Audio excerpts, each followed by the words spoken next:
दोस्तों नमस्कार। आज हमारे वीडियो का टॉपिक है India US to jointly make submarine tracking sonobuoys. India और यूएस वो कोलैबोरेट करने जा रहे हैं बनाने के लिए सोनोबायस जिनकी ज़रूरत पड़ती है ट्रैक करने के लिए under sea submarines. US company Ultra Maritime और Indian public sector undertaking Bharat Dynamics Limited BDL उन्होंने डिस्कस किया किस तरीके से एनहांस किया जा सकता है इंडिया की अंडर सी डोमेन अवेयरनेस। ये जो प्रोजेक्ट है इसको डिस्कस किया गया एक मीटिंग के अंदर जो होल्ड की गई between US national security adviser Jake Sullivan और उनके Indian counterpart Ajit Doval New Delhi के अंदर मंडे जनवरी 6 को। एक स्टेटमेंट रिलीज की गई ट्यूसडे जनवरी 7 को जिसके अंदर व्हाइट हाउस ने मेंशन किया कि जो कोलैबोरेशन चल रही है ऑन सोनोबायस और कहा कि पहली अपनी काइंड की पार्टनरशिप है ऑन को प्रोडक्शन ऑफ यूएस सोनोबायस जिसको सपोर्ट करेगा यूएस और Indian defence industrial basis. China के पास बिगेस्ट फ्लीट है सबमरीन्स की। चाइना के पास 70 सबमरीन्स है और चाइना साथ में हेल्प कर रहा है पाकिस्तान को टेक्नोलॉजी से सबमरीन्स बनाने के लिए और इवन सप्लाई कर रहा है पाकिस्तान को advance submarines with AIP system जिसकी वजह से ये सबमरीन्स लंबे टाइम तक पानी के नीचे रह सकती हैं। चाइना साथ में सपोर्ट कर रहा है बांग्लादेश को डिफेंस प्रोक्योरमेंट के अंदर और उन्होंने गिफ्ट की थी एक सबमरीन बांग्लादेश को।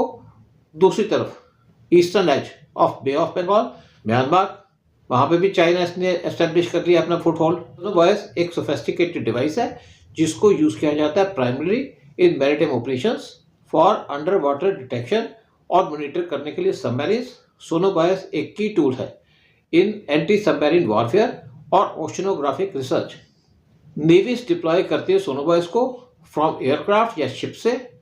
अगर एक सोनोबाय को पानी के अंदर डाल दिया जाता है तो ये फ्लोट करता है सरफेस के ऊपर या इसको सिंक कर दिया जाता है तो एक प्री डिटरमिन्ड डेप्थ के ऊपर। हर एक सोनोबाय कंटेन करता है एक ट्रांसमीटर और एक हाइड्रोफोन जिसको कहा जाता है अंडर वाटर माइक्रोफोन। ये हाइड्रोफोन अंडर वाटर साउंड को पिकअप करता है जो जनरेट की जाती है by submarine engines. US NSA Sullivan और अजीत डोवाल ने साथ में डिस्कस किया दोनों कंट्रीज के बीच में cooperation between US defence innovation unit और इंडिया का इनोवेशंस फॉर डिफेंस एक्सीलेंस ताकि वो joint adoption cutting edge commercial technology को अडॉप्ट कर सके फॉर मिलिट्री सॉल्यूशंस और अपनी कैपेबिलिटी को एनहांस कर सके वो दोनों कंट्री की डिफेंस इकोसिस्टम्स के लिए। इंडिया ने पहले क्लियर कर दिया था परचेज करने के लिए 31 MQ-9B armed drones USA at a cost of $3.1 billion जिसमें से 15 ड्रोन्स दिए जाएंगे इंडियन नेवी को और 8 ईच इंडियन आर्मी और इंडियन एयरफोर्स को। इंडियन नेवी इनमें से कुछ ड्रोन्स को डिप्लॉय करेगी अंडमान एंड निकोबार आइलैंड पे ताकि वो चाइना के जो शिप्स पास करते हैं और आते हैं इंडियन ओशन रीजन के अंदर फ्रॉम मलक्का स्टेट उनके ऊपर वॉच रख सके और उनकी एक्टिविटीज़ को जज कर सके। अंडमान एंड निकोबार आइलैंड ये लोकेटेड है at the mouth of Malacca state. White house ने एक स्टेटमेंट के अंदर कहा कि जो progress on defence cooperation India और यूएस के बीच में वो डिस्कस की गई दोनों कंट्रीज के द्वारा और साथ में रिव्यू किया जो को प्रोडक्शन इनिशिएटिव्स है जिसको आउटलाइन किया गया in the India US road map for defence industrial production.